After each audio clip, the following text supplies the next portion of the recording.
My husband, Doug Stevens, was diagnosed with laryngeal cancer, and we have been on that journey for the last 5 years, numerous treatments and surgeries, and ended up with a total laryngectomy. And just recently was able to work with Hospice and have been really, really pleased with how that has worked out.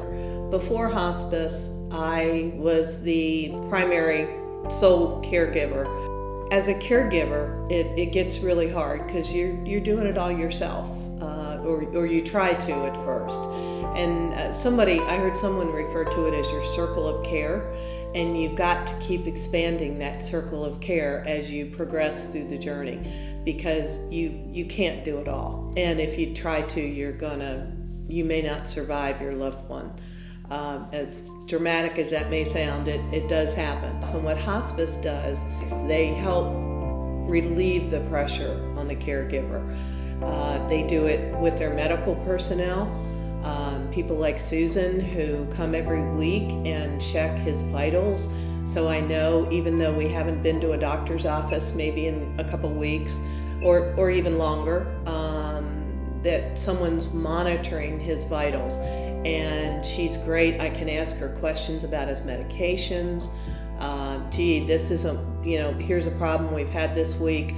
Should we change something? Should we add something? What do we need to do? And she's been very helpful in that regard. Francesca comes 3 times a week and does his physical needs, takes him upstairs, gives him a shower, shaves him, of course brushes his teeth, and that's a huge help. That's 3 days a week. I don't need to think about that. So I really appreciate that. Then there's the social worker, Jennifer. I've talked to her. I have her cell phone number and on speed dial almost, and I can call her with lots of different questions and concerns, and she's been such a big help in finding different resources as our needs have changed, and just given me some good guidance and been a little bit of a friend. And then there's the chaplain. I remember the first time he and the social worker, Jennifer, came. We were sitting right here, and we talked all about Doug, probably for an hour. And then he looked at me. He just stopped, and he looked at me and said, "So how are you doing?"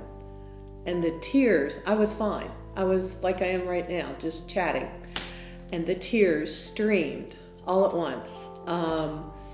And it just, you're so focused on your loved one that you forget what you're experiencing, what you're feeling, and the stress that you're going through physically and emotionally.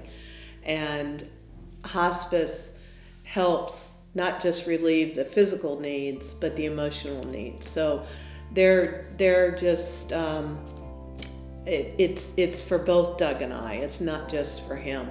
It helps me as well.